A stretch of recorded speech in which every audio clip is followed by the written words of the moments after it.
went around the world for Yoko Ono. Christopher Reeve and myself hosted that at Liverpool. We had some phenomenal artists from around the world, and Yoko produced it, and that was great. So I've always been involved, so probably slightly more than just a hired hand to do it, because I've always been involved in that, and I always thought they were terrific writers. So that's sort of how I got involved. It says here that I'm wearing my amazing John Lennon jacket today, which is what it isn't. It might be amazing, but it's not John Lennon's.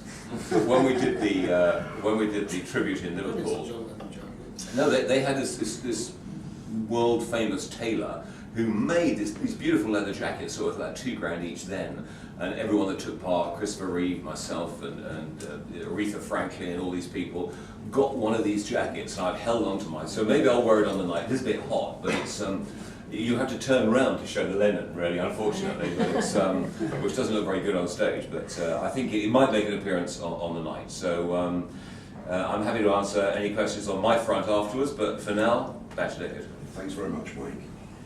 Okay. Oh, that's very kind.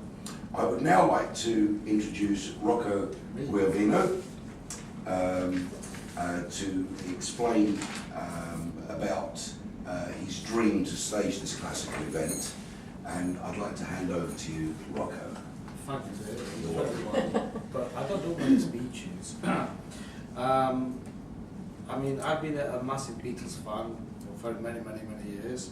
I only came across this idea, this dream. I wanted to create something quite different from the normal Beatles kind of bands I've been working with, well, tribute bands.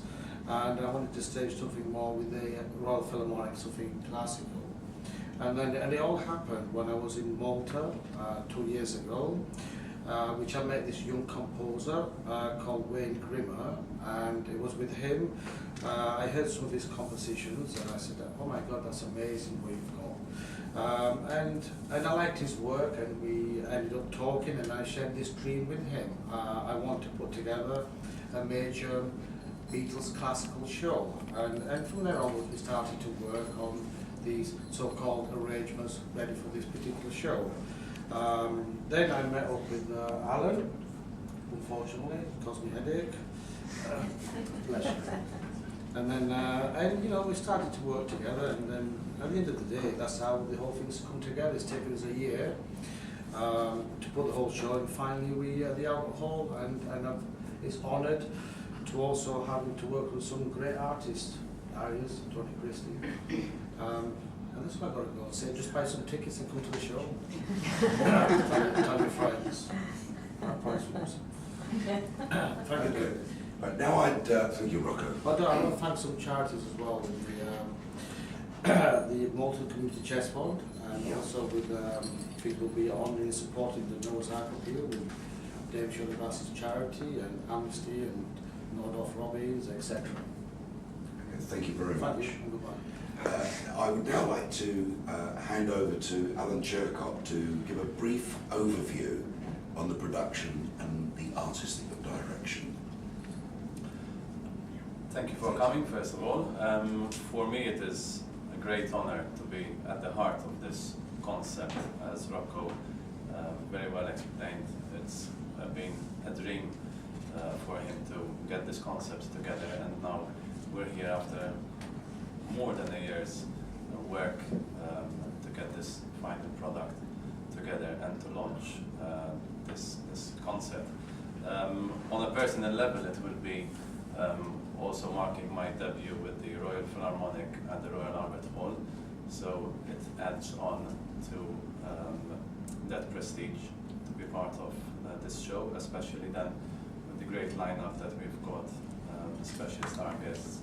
And we'll also be having a large chorus coming from Malta. We auditioned more than 150 singers, and due to space on stage, we will have to, there's a point of view, so it will be around 100 singers, very young singers also, from all around the island.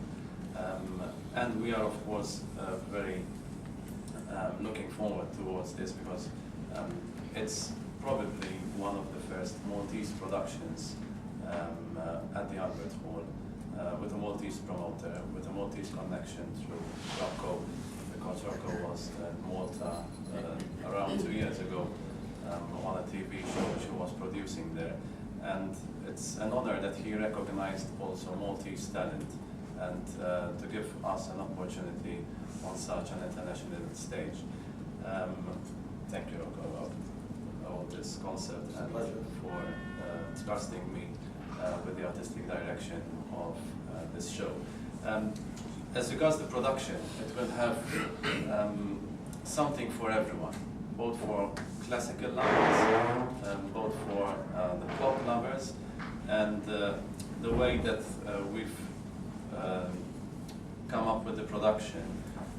It's very flowing, leading from one star guest to another, but with an interlude also to give opportunity to young and new talent, both from the UK and from Malta. And I think all in all, there would be a very good variety. It was a problem to choose from the long list of songs from the songbook of the Beatles to actually come up with a few to put them in one show. But that hopefully will give us room and space for the next Beatles Philharmonic tribute, hopefully in the years to come. Thank you. Thank you very much indeed, Adam. Now,